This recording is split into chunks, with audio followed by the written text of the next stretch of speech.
빌립보서 4장 보겠습니다. 빌립보서 4장. 빌립보서 4장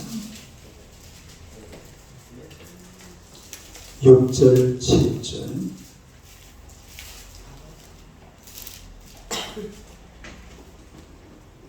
빌립보서 4장 6절 7절. 우리 다 같이 한번 읽겠습니다. 시작.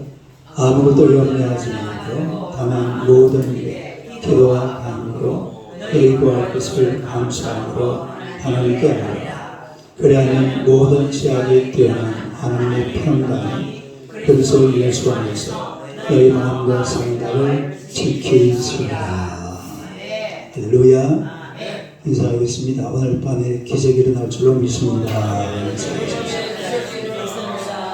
한번 더 인사합시다. 당신은 기적의 주인공이십니다. 기적의 주인공이십니다. 할렐루야. 오늘의 말씀으로 마음의 평화와 창조적 기도. 마음의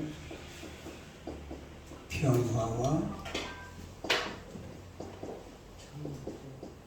창조적 기도. 한번 읽어보세요. 마음의 평화와 창조적 기도. 마음의 평화와 창조적 기도.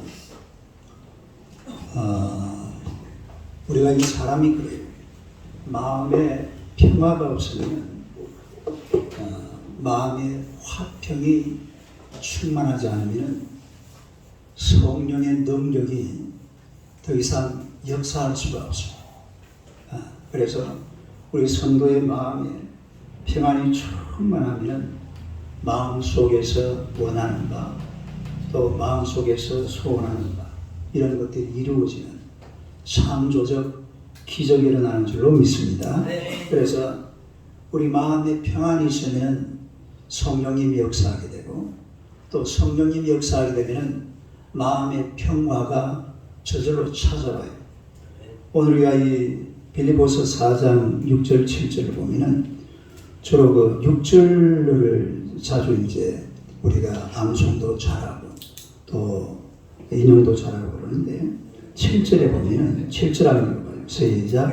그래야는 모든 시각에 뛰어난 하나님의 평강이 그리스도 예수 안에서 너희 마음과 생각을 지키시리라. 하나님의 평강, 그리고 하나님의 평강. 그 하나님의 평강이 너희 마음과 너희 생각을 지키신다고 그랬죠. 그러니까 우리가 하나님 앞에 이런 창조적 기도를 하기 위해서 아주 중요한 게 뭐냐면 마음의 평안이에요. 뭔 소리예요? 뭐 문제가 있어요? 마음의 평안. 마음의 평안이 있어야 하나님 앞에 기도를 해도 우리가 창조적으로 기도가 가능하다. 그런 얘기죠. 첫째는 우리가 마음의 평안을 가져오려고 그러면 죄악을 회개해야 됩니다. 죄악을 회개하라. 한번 읽어보세요. 죄악을 회개하라. 마음의 평안을 품으려고 하면 마음에 있는 죄와 또 이 악을 다 회개를 해야 해요. 사람이 죄를 짓고 또 그 죄책이 있으면 불안이 있게 되고 또 공포가 오게 되고 그리고 하나님의 얼굴을 피하게 됩니다. 불안이 있고 공포가 오고 하나님의 얼굴을 피하면 행복도 사라져버리고 마음의 기쁨도 사라지고 마음의 평안도 사라지고 다 사라져버리죠. 그러니까 마음의 평안을 얻으려고 그러면 우리가 가지고 있는 모든 죄를 하나님 앞에 다 내려놓고 회개를 해야 될 줄로 믿습니다. 우리가 이 지나온 시간에 지었던 하나님 앞에 여러 가지 많은 은행심사라는 게 뭐예요?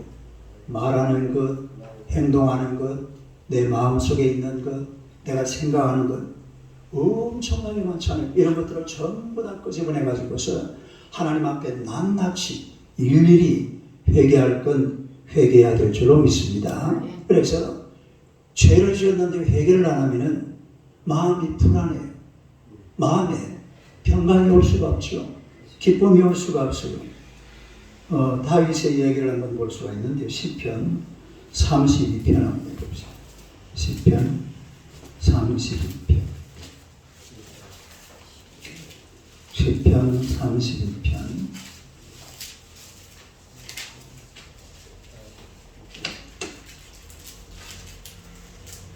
시편 32편 3절에서 5절. 시편 32편 3절에서 5절. 한번 읽어봐요. 시작. 내가 이를 열지 아니할 때에 종일 신음함으로 내 뼈가 취하였도다. 주의 손이 취하여 나를 부르시오니 내 진액이 빠져서 여름 가뭄에 마름같이 되었나이다. 내가 이르기를 내 허물을 여호와께 자복하리라 하고 주께 내 죄를 아뢰고 내 죄악을 숨기지 아니하였더니 곧 주께서 내 죄악을 사하셨나이다. 그러니까 3절 4절은 죄로 말미암아서 뼈가 어떻게 된다고 그랬죠? 뼈가 삭는다 이 말이에요. 죄는 그만큼 불안하고 마음에 정함이 없는 그런 시간인데 5절에 보니까 5절에서 뭐 했다고 그랬죠? 자복하고 죄를 아뢰고 또 죄악을 숨기지 않고 하나님 앞에 회개하였다. 그래가지고 뒤에 쭉 마지막 11절 볼까요? 11절 한번 시작. 너희 어린들아 여호와를 기뻐하며 즐거워할지어다. 마음이 정직한 너희들아 다 즐거이 즐기시오라. 그래서 다윗이 마음의 기쁨을 누리고 감사를 누리고 하나님을 찬양하는 그런 장면을 볼 수가 있는 것입니다. 여러분 우리가 사는 그렇잖아요. 오늘도 아까 지하에는 이미 지금 청소를 다 했습니다만은 사람이 조금만 삐대고 나면 어때요? 삐대고 나기 깨끗해져. 지저분해지잖아요. 그러면 거기를 뭐 매일 청소하기도 하고 또 주일을 이제 맞이하려고 그러면 거기도 청소를 해요. 그럼 뭔가를 이렇게 좀 이래 더러워지고 나면은 그걸 깨끗하게 정리를 해야 됩니다. 사람 사는 게 다 마찬가지예요. 그래서 아침마다 세수를 하잖아요. 아침마다 세수를 하고 샤워를 하고 또 땀이 나면 씻기도 하고 양치로 치고 깨끗하게 하고 사람의 영혼도 마찬가지. 우리 영혼도 날마다 지저분해집니다. 날마다 더러워지고 우리 세상에 막 이렇게 막 뭐 먼지 흩날리는 거나 우리 영혼에 먼지 묻는 거나 이게 똑같아요. 마치 세상이 막 방바닥이 지저분해지고 막 더러워지는 것처럼 내 영혼도 자꾸 지저분해지고 더러워지고 물론 하나님의 말씀을 가까이 하고 세상 속에 살면서도 그 말씀 속으로 기도하면서 열심히 살아가다 보면 사람이 깨끗해지겠습니다만 그러나 아무리 사람이 깨끗해지고 또 쉬고 싶어도 세상이 나를 놔주질 않아요. 세상이 원래가 지저분한 곳이고 원래가 더러운 곳이에요. 그 속에서 살다 보니까 항상 우리 영혼에 때가 묻습니다. 영혼에 뭐가 묻어요? 때가 묻어요. 때가. 그러니까 우리가 하나님 앞에 나아가서 철저하게 자신의 죄를 하나님 앞에 회개할 때에 우리 마음의 평화가 올 줄로 믿습니다. 마음의 평화가 안 오면 기도가 안 돼요. 기도해보면 알잖아요. 마음이 좀 평안하고 하나님 앞에 하나님 하면 뭔가 좀 울컥하고 살짝 좀 이런 게 있어야 기도를 해도 기도가 돼요. 그냥 막 생생하게 그냥 막 세상에 묻은 그대로 가지고 나와서 기도 한번 해보려고 그러면 기도가 잘 돼요? 잘 안 돼요? 잘 안 돼요. 그러니까 하나님 앞에서 죄악을 깨끗하게 잠언서 28장 13절 시편 다음에 잠언서 28장 13절 잠언서 28장 13절 943페이지 사마서 28장 13절요. 다 같이 한번 읽어봐요. 시작. 자기의 죄를 숨기는 자는 평등하지 못하나 죄를 사고하고 버리는 자는 불쌍히 여김을 받으리라. 할렐루야. 죄를 사고하면 하나님께서 우리를 불쌍히 여기시기 때문에 우리 마음에 평화가 올 수밖에 없습니다. 할렐루야. 하나님이 나를 불쌍히 여기시는데, 하나님 나를 긍휼히 여기시는데 불안하겠어요? 안 불안하죠. 하나님 나를 불쌍히 여기시고 하나님 나를 긍휼히 여기시면 우리가 불안하고 공포에 떨고 두려움에 사로잡힐 이유가 전혀 없습니다. 그래서 언제든지 하나님 앞에 나아가서 내 영혼에 묻은 때를 하나님 앞에 철저하게 회개하시기를 주님의 이름으로 축원합니다. 그 다음에 두 번째로 하나님의 뜻에 순종하라. 뭐하라고요? 하나님의 하나님의 뜻에 순종하라. 순종하라. 한번 읽어보세요. 하나님의 뜻에 순종하라. 또 우리가 이 마음에 평안을 가져오려고 하면 하나님의 뜻에 철저하게 순종해야 돼요. 하나님의 뜻을 잘 받아들이고 하나님의 말씀을 잘 받아들이고 또 이 하나님의 말씀에 철저하게 순종하면 우리 마음에 큰 평안과 기쁨이 올 줄로 믿습니다. 하나님의 말씀에 순종하면 성령께서 역사하십니다. 누가 역사하세요? 하나님의 말씀에 순종하면 우리는 말씀에 순종하지만 그때 일어나는 영적인 작용은 성령의 역사입니다. 할렐루야. 그러니까 성령께서 역사하고 있는 거예요. 내가 하나님의 말씀을 합시고 이 말씀에 순종을 하고 있으면 영적인 작용이 일어나고 영적인 영향력이 형성가 되는데 그게 뭔가 하니까 그 순간에 성령님이 역사한다 이 말입니다. 성령님이 역사하신다. 할렐루야. 그래서 우리가 날마다 하나님의 말씀에 철저하게 순종해야 돼요. 하나님의 말씀이라고 내가 한 말씀 받았으면 그 말씀을 붙들고 하나님 앞에 기도하면서 또 그 말씀대로 살아야 될 줄로 믿습니다. 그러면 누가 역사하신다고? 성령님이 역사하는 거예요. 그 자리가 바로 기도하는 자리가 되는 겁니다. 성령님이 역사하니까 뭐가 오겠어요? 평안이 오죠. 우리 예수님이 그랬잖아요. 부활하시고 나서 제자들이 모인 데 갔어요. 가가지고 맨 먼저 뭐라고 그랬습니까? 너희에게 평강이 있을지어다. 그 다음에 뭐라고 그랬어요? 성령을 받으라고 그랬어요. 이 평안과 성령이 같이 가는 거예요. 평안, 성령. 이게 사실은 하나님의 말씀 순종하는 데부터 시작하는 겁니다. 하나님의 말씀을 순종하면 거기에 평안이 오고 또 그 평안 속에 성령님이 역사하시는 줄로 믿습니다. 이런 이게 그냥 원리적으로 그렇게 되게 되는 거예요. 그러니까 하나님의 말씀에 순종하는 것이 그만큼 소중한 거죠. 신명기 28장 2절에서 6절을 봅시다. 신명기 28장 2절에서 6절.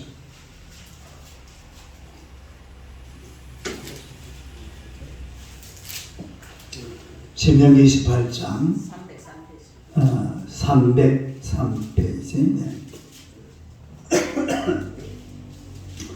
신명기 28장 2절에서 6절 다 같이 한번 읽어봐요. 시작.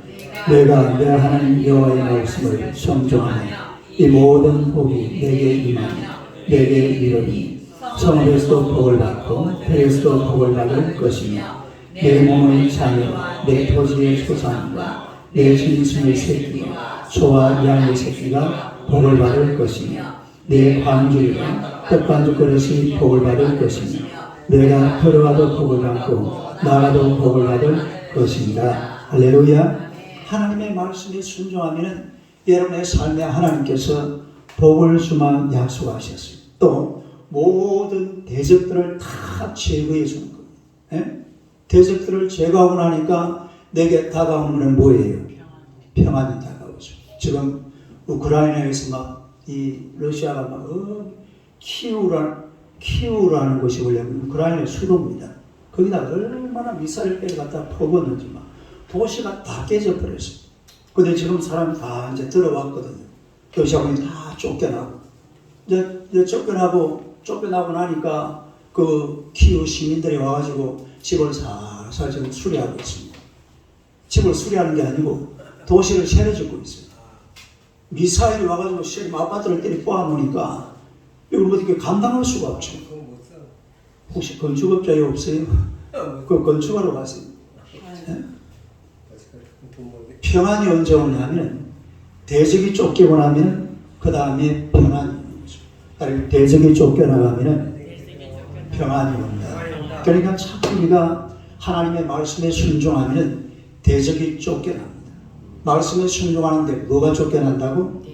대적이 쫓겨나요. 그러니까 자꾸 하나님의 말씀에 순종해야 돼. 응?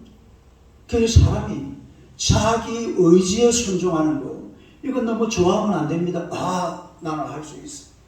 그래 말하면 안 돼. 나는 하나님 안에서 할 수 있습니다. 이래 돼야지. 어?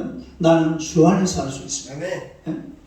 근데 폼 딱 잡고 말 그들먹거리면서 난 할 수 있어. 그럼 끝장이야. 그러면 안 돼. 주 안에서, 주 안에서 하나님의 말씀에 순종하면 대적이 쫓겨나고 마음에 평안이 올 줄 믿습니다. 대적이 쫓겨나니까 평안이 저절로 오는 거예요. 마치 또 이번에 그젠가 내 어디 인터넷 뉴스에 보니까 방금 내가 한 이야기 그대로 나오더라. 키우가 막 완전히 다 부화졌는데 지금 시민들이 다 들어왔대. 그래도 아직 피난민이 한 뭐 100만 명인가지 도시를 뭐 미사일 폭격을 하니까 다 나간 거예요. 폴란드로 가고 막 5만 세계로 유럽으로 다 흩어져. 지금 들어오고. 서서히 들어오고 있다. 대적이 쫓겨나면은 평안이 오는 줄로 믿습니다. 우리가 우리 삶 속에 대적을 쫓아내는 비결이 말씀에 순종하는 겁니다. 다른 방법이 없어요. 말씀에 순종하면 대적이 쫓겨나고 마음의 평안이 온다. 그래서 말씀에 순종해서 대적을 쫓아내고 마음의 평안을 누리시기를 주님의 이름으로 축원합니다. 그 다음에 세 번째, 모든 짐을 주님께 맡겨요. 네? 모든 짐을 주님께 맡겨라.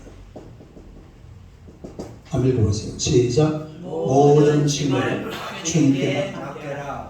이게 지금 마음의 평안을 얻는 비결입니다. 마음의 평안을 얻고 그 다음에 이제 기도하는 거예요. 마음의 평안이 와야 기도가 된다는 거죠. 그래서 우리의 마음의 평안을 누리려면 내 모든 무거운 짐들을 누구한테 맡겨버려? 주님께 맡겨버려야 돼요. 네? 내 무거운 짐은 우리가 무거운 짐이 있으면 인간적인 방법을 찾잖아요. 누구를 한번 찾아가 볼까? 누구한테 뭐가 없을까? 막 손을 뭐 이리 오늘 아침에 우리 저 새벽에 김대성 기사님이 감사한금 목도 올라왔더라. 뭔가 봤더니만 저 시골에 땅이 한 700평 있나 봐요. 그 땅이 이번에 그 옆에 유한양행이 들어와가지고 땅값이 올랐답니다. 그래가지고 감사하다고. 그래서 지금 감사한금을 내놨던데요. 사람들은 그런 데서 사실은 굉장한 평안을 누리죠. 돈이 막 들어오고 또 뭐가. 근데 김대중 지사님은 이건 하나님의 은혜입니다. 할렐루야. 저 옛날에 그렇게 말 안 하던 사람인데 이건 하나님의 은혜입니다. 그러니까 하나님께서 우리 인생의 모든 무거운 짐들을 다 지어주시는데 사람들은 자꾸 세상만 보거든요. 세상만. 뭐만 봐요? 뭐 날 좀 도와줄 사람 없나? 내 주변에 좀 나한테 뭐 좀 돈이나 좀 대주고 나한테 뭐 좀 어떻게 해줘. 세상이 다 그래요. 세상이. 아니 세상 살다 보면 뭐 그럴 수밖에 없어요. 그렇게들 다 살아가요. 그러나 우리 주님은 그러지 않습니다. 이건 인간적인 방법이에요. 아니 3차원 세상의 방법이에요. 따라해 3차원 세상의 계산. 몇 차원? 3차원이에요. 3차원. 3차원 세상이라는 것은 우리 하나님과는 별로 관계가 없습니다. 하나님과 관계되는 세상은 4차원 세상이에요. 몇 차원 세상? 이거는 4차원이에요. 하나님께서 역사하시는 것은 하나님의 은혜 가운데서 우리가 4차원의 세상을 바라봐야 될 줄로 믿습니다. 그래서 자꾸만 이 세상 것만 바라보지 말고 하나님을 바라볼 수 있는 그런 마음의 여유가 생겨야 돼.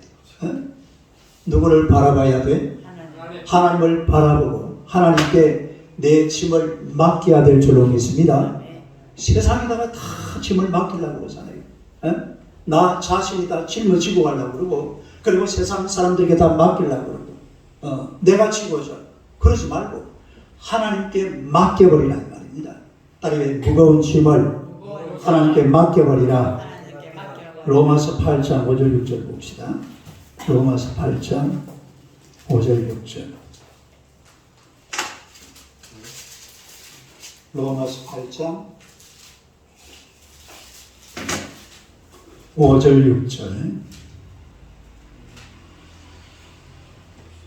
우리 5절 6절에 보면은 3차원에 사는 사람하고 4차원에 사는 사람을 딱 구분해놨어요. 5절 6절 한번 읽어봐요. 시작. 육신을 따르는 자는 육신의 일을, 영을 따르는 자는 영의 일을 생각하나니 육신의 생각은 사망이요 영의 생각은 생명과 평안이니라. 할렐루야. 육신을 따르는 자는 이게 3차원의 세상입니다. 그러나 영을 따르는 자는 반드시 거기에 하나님께서 개입하시는 줄로 믿습니다. 이거는 4차원이죠. 그러니까 우리 눈에 보이는 게 아니에요. 눈에 안 보이지만은 하나님께서는 우리가 살고 있는 이 3차원의 세상에 하나님은 지금도 개입하고 계시는 줄로 믿습니다. 하나님은 우리 곁을 떠나 있는 게 아니에요. 우리가 비록 이 세상 3차원의 세상 속에 살아가지만은 하나님께서 역사하시는 이런 4차원의 세상을 내 영적인 이런 나의 모습하고 그리고 하나님하고 같이 합작을 해야 돼. 누구랑 합작을 해야 돼? 합작을 해도 하나님과 해야 돼. 옆 사람 쳐다봐요. 우리 하나님과 합작합시다. 근데 사람들이 하나님과 합작합니까? 사람들과 합작합니까? 다 눈에 보이는 게 사람이거든요. 사람이 돈이 보이고 사람의 모습이 보이고 사람의 권력이 보이고 사람의 뭐가 보이니까 전부 그냥 사람. 아니요. 우리가 정말로 하나님 앞에서 하나님의 은혜를 누리고 하나님이 주시는 마음의 평안을 누리고 그리고 성령을 따르는 사람들은 영의 일을 생각하는 사람들이 영의 일을 생각하는 사람. 이 사람은 육의 일을 따르는 사람이 아니에요. 영의 일을 생각하는 사람은 하나님이 오히려 더 중요합니다. 세상 것보다도 뭐가 더 중요하다고요? 하나님이 더 중요합니다. 하나님께서 역사하고 그래서 우리의 무거운 짐을 하나님께 맡겨야 될 줄로 믿습니다. 하나님께 맡기면은 우리 하나님께서 얼마나 맡기는지 가만히 보실 거예요. 아마 이거 제대로 맡긴 건지 아니면 폼만 잡고 있는 건지, 다른 제대로 맡긴 건지 폼만 잡고 있는 건지. 우리가 이 하나님을 믿으면서도 폼만 잡고 사는 사람들이 굉장히 많아요. 에? 내가 볼 때는 아이고 난 하나님 앞에 다 맡기고 산다고 그렇게 생각할지 모르지만 하나님이 보시기에 그러지 않은 경우가 얼마든지 있다 이런 얘기죠. 예수님이 뭐라고 그랬어요? 우리가 마태복음 11장 28절을 봅시다. 잘 아는 말씀이죠. 마태복음 11장 28절.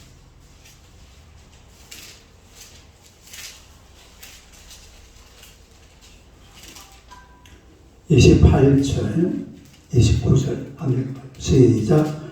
수고하고 무거운 짐진 자들아 다 내게로 오라. 내가 너희를 쉬게 하리라.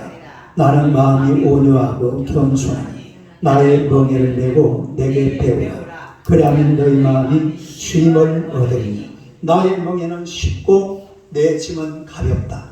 그러니까 우리 짐은 우리가 지고 가면은 엄청 무겁습니다. 따라서 내 짐을 내가 지면 엄청 무겁다.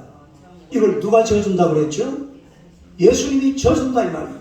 하나님이 져준다 그랬으니까 우리가 제대로 맡기기만 하면 하나님이 실제로 져주는 그런 기적을 경험하게 될 줄로 믿습니다. 실제로 하면 딱 그냥 하나님 앞에 내 삶의 문제들 이런 모든 것을 하나님의 짐을 맡기라고 했으니까 이걸 철저하게 하면 하나님 앞에 맡겨볼 수 있는 그런 성도들이 되시기를 주님의 이름으로 축원합니다. 죄의 짐, 허물의 짐, 질병의 짐, 가난의 짐, 저주의 짐, 죽음의 짐, 짐이 얼마나 많아요. 이런 짐들을 다 하나님께 맡겨버리라 이 말이에요. 딸 주님께 맡겨버리자. 주님께 맡겨버리면 주님이 책임지시고 내가 계산하는 것보다도 더 좋은 길을 열어주실 줄로 믿습니다. 하나님이 열어주시면 닫을 자가 없어요. 하나님이 뚫어주시면 막을 자가 없습니다. 하나님께서 풀어주시면 맬 자가 없는 줄로 믿습니다. 누가 매겠어요? 누가 그걸 막아버리겠어요? 하나님께서 풀어가시는데 아무 문제가 없죠. 그러니 하나님 앞에 모든 짐들을 다 맡겨버리고 하나님의 은혜로 살아가는 여러분 되시기를 주님의 이름으로 축원합니다. 그 다음에 마지막 네 번째로 이 창조적인 기도는요, 마음에 평안이 올 때까지 기도하라. 마음에 뭐가 올 때까지? 평안이 올 때까지 기도하라. 한번 읽어봐요. 시작. 마음에 평안이 올 때까지 기도하라. 할렐루야. 우리가 기도를 하는데 언제까지 기도를 해야 되냐면 이런 기도 제목을 가지고서 하나님 앞에 어떤 마음의 평안이 올 때까지 주구장창 아주 지속적으로 주야를 가리지 않고 성경에 기도하는 사람들 보세요. 전부 다 그래요. 예? 아주 하나님 앞에 그야말로 너는 내게 부르짖으라. 시작. 너는 내게 부르짖으라. 내가 내게 응답하겠고 네가 할 줄 모르는 크고 은밀한 일을 내게 보여주마. 하나님께서 약속하신 줄로 믿습니다. 이 약속의 말씀을 붙들고 마음의 평안이 올 때까지 기도해야 돼요. 언제까지 기도한다고? 마음의 평안이 올 때까지. 그런데 이것도 그냥 하는 게 아니라 첫째는 분명한 목표가 있어요. 뭐가 있어야 돼요? 분명한 목표. 기도를 하는데 분명한 목표를 가지고 하나님 앞에 나아가서 기도해야 될 줄로 믿습니다. 소나기. 따라서 소나기는 어떻게 와요? 그 표로. 그 표고 또 집중적으로 막 퍼붓잖아요. 여러분이 하나님 앞에 기도해야 될 제목이 딱 있다 싶으면요, 소나기처럼 기도해요. 뭐같이 기도해야 돼? 소나기처럼 막 때려 퍼부어야 돼. 하나님 앞에. 에? 가랑비처럼 하면 안 돼요. 막 가랑비처럼 찔끔찔끔 왔다 갔다 하는 게 아니라 어떤 기도 제목을 가지고 하나님 앞에 아주 집중적으로 마음을 집중해서 부르짖어야 될 줄로 믿습니다. 이럴 때는요, 복잡한 말 필요 없어요. 막 복잡한 말 필요 없고 기도 제목 딱 한 가지 가지고 막 1시간이고 2시간이고 3시간이고 뭐 기도하면서 막 미사이고 막 그게 전혀 필요하지 않거든요. 하나님 앞에 이 문제를 해결해 달라고 하나님 앞에 간절하게 집중적으로 소나기식으로 부르짖으면 우리 하나님께서 반드시 응답하실 줄로 믿습니다. 그러니까 하나님 앞에 나아가서 분명한 목표를 가지고 소나기가 내려오듯이 막 그냥 기도로 하나님 앞에 나아가야 돼. 목표를 가지고 끈질기게, 다른 목표를 가지고 끈질기게, 아주 끈질기게 집중적으로 소나기처럼 하나님 앞에 막 기도로 그냥 풀어부어야 될 줄로 믿습니다. 복잡하게 하지 말고 간단하게 단순하게 기도 제목 하나 가지고서 하나님 앞에 막 부르짖는 거예요. 할렐루야. 그러면 기적이 일어나는 겁니다. 기도 응답이 올 줄로 믿습니다. 너는 내게 부르짖으라는 말이 바로 그런 말이거든요. 그 다음에 두 번째는 기뻐하고 감사함으로 기도해야 됩니다. 뭐라고요? 기뻐하고 감사함으로. 예, 기뻐. 근데 우리가 보면 그렇잖아요. 기도 제목이 있을 때는 보면은 그게 기뻐할 일일까요? 슬퍼할 일일까요? 기도 제목이 있다라는 것은 절대로 그게 기뻐할 일이 아닙니다. 그게 감사할 일이 아닙니다. 인간적으로 내가 계산을 우리가 그렇더라고요. 기도 제목이라는 것은 다 뭐가 좀 문제가 있는 것 같고 어디가 좀 허접하고 비고 좀 뭐가 잘 안 되고 이런 걸 가지고 하나님 앞에 가지고 오잖아요. 그런데 가지고 올 때에 막 슬픈 모습으로 우는 모습으로 불평 원망하는 모습으로 아니 하나님 내가 말이야 이래 하나님 잘생겨 보려고 애를 이렇게 주구장창 쓰고 있는데 나한테 왜 이러시냐고 이래가지고 하나님 앞에 기도하러 오면 안 돼요. 하나님의 감사하는 마음으로 기뻐하는 마음으로 문제는 있지만 이 문제를 가지고 기쁘고 즐거운 마음으로 하나님 앞에 와서 부르짖을 때에 기적이 일어나는 겁니다. 자, 우리 오늘 본문을 다시 한번 봅시다. 빌립보서 4장 6절.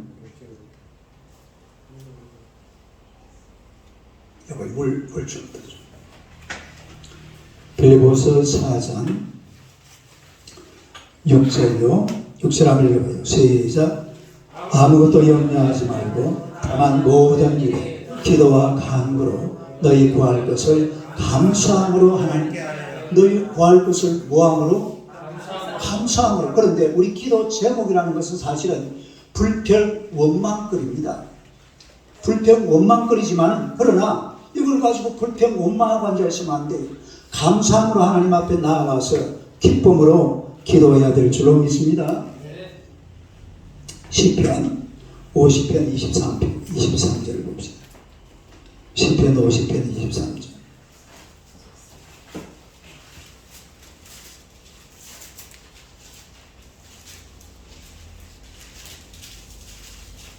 시편 50편 23절. 23절요.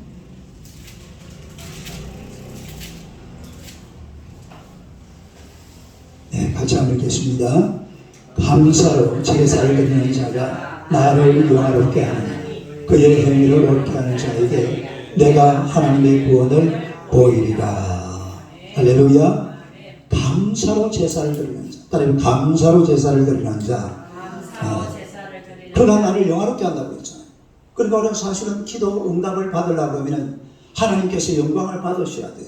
누가 영광을 받아야 돼?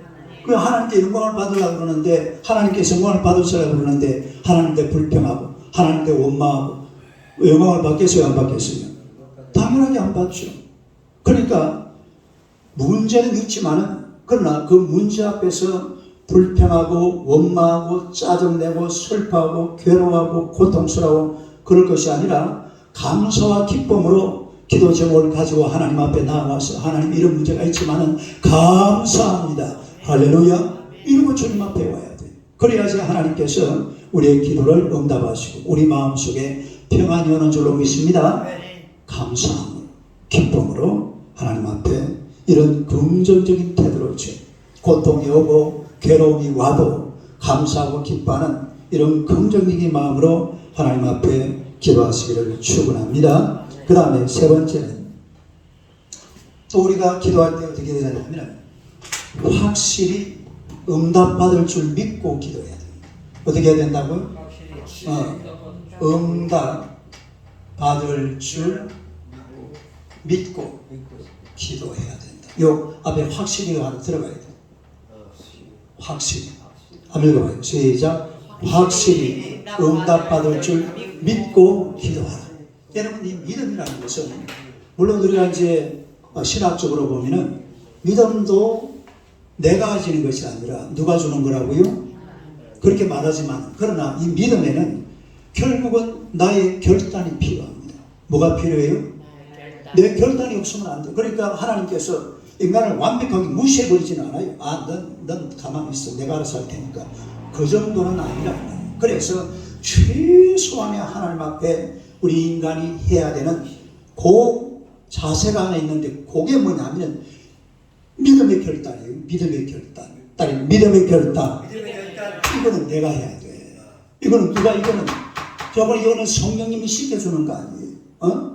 이 믿음의 결단이라는 것은 내가 요즘 새벽에 그런 이야기를 했는데 펠라기우스와 어스틴의 논쟁이라는 게 있습니다. 그게 우리 기독교 논쟁의 최초의 논쟁인데 펠라기우스는 이래 말했어요. 인간의 의지를 가지고 하나님 앞에 갈 수 있다. 어거스틴은 인간은 전적으로 부패했기 때문에 하나님의 은혜로만 하나님 앞에 갈 수 있다. 완전히 다르죠. 그 인간의 의지를 쓰고 하나님의 은혜 요건데 어거스틴이 살아온 궤적을 쫙 이렇게 살펴보면요. 순간순간 결단합니다. 따라서 순간순간 결단. 그게 믿음의 결단이에요. 그게 결국은 그걸 은혜라고 했거든요. 그러니까 하나님의 은혜에 반드시 뭐가 들어가야 돼요? 인간의 그 결단이 있다. 그거 하나만 있습니다. 다른 거는 뭐 할 것도 없이 우리가 아무것도 하나님 앞에 내가 내놓을 게 없는데 뭘 하겠어요. 그러나 하나님을 내가 믿습니다. 이거는 또 어찌 보면요, 하나님이 보시기, 야, 너 대단하다. 내가 뭐 했는데 네가 나를 믿는다고. 하나님이 그걸 엄청 크게 쳐주는 겁니다. 그게 최고의 믿음의 결단. 딸의 믿음의 결단. 뭐가 있어야 돼? 믿음의 결단이 응답받을 줄 믿고 하나님 앞에 기도해야 된다 이 말이에요. 야고보서 1장 6절 7절 봅시다. 야고보서 1장 6절 7절 371페이지 야고보서 1장 6절 7절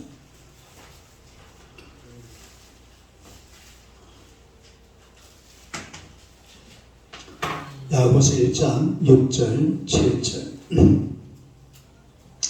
한번 읽어봅니다. 시작. 오직 믿음으로 구하고 조금도 의심하지 말라. 의심하는 자는 마치 바람에 밀려 요동하는 바람 물결 같으니 이런 사람은 무엇이든지 죽게 얻기를 생각하지 말라. 우리가 성경에 보면은 하나님께서 이 말씀하실 때에 사람에게 요구하는 게 사실은 다른 것 별로 없어요. 내가 믿느냐? 내 믿음이 크도다. 믿음이 적은 자들아. 믿음이 예수님이 찾는 게 전부 다 믿음입니다. 거기에 반하는 말이 의심이라는 말이에요. 다르게 의심. 그러니까 믿어야지 뭐 하면 안 돼요? 의심하면 안 돼요. 하나님 앞에 기도했으면 그대로 될 줄로 믿고 하나님 앞에 의심하지 말아야 될 줄로 믿습니다. 의심하지 말라고 그랬으니까 그냥 믿어버리면 되는 거예요. 믿어버리면 믿음대로 되는 줄로 믿습니다. 이런 믿음을 가지고 하나님 앞에 열정적으로 기도하면 기적이 일어나. 나는 사나 죽으나 하나님만 믿겠다. 하나님께서 내 기도를 들어주시는 것을 나는 믿습니다. 오늘 내가 기도한 것을 하나님께서 응답하신 줄로 나는 확실하게 믿습니다. 이런 믿음을 가지고 하나님 앞에 기도할 때에 역사가 일어나는 겁니다. 마지막 네 번째로 마귀를 대적하고 기도해야 돼요. 네 번째로 뭐를 대적하고? 마귀를 대적하고 기도하라. 한번 읽어봐요. 시작. 마귀를 대적하고 기도하라. 마귀를 대적해야 돼요. 네? 누가복음 10장 19절을 봅시다. 누가복음 10장 19절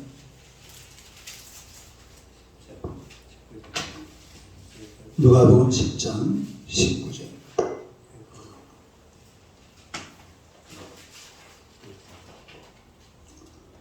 19절요. 한번 읽어봅니다. 시작.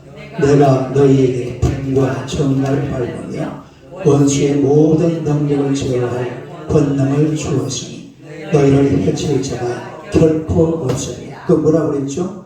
너희가 뱀과 정갈을 어떻게 하며 밟으며 그 다음에 원수의 모든 능력을 제어할 뭘 주셨다?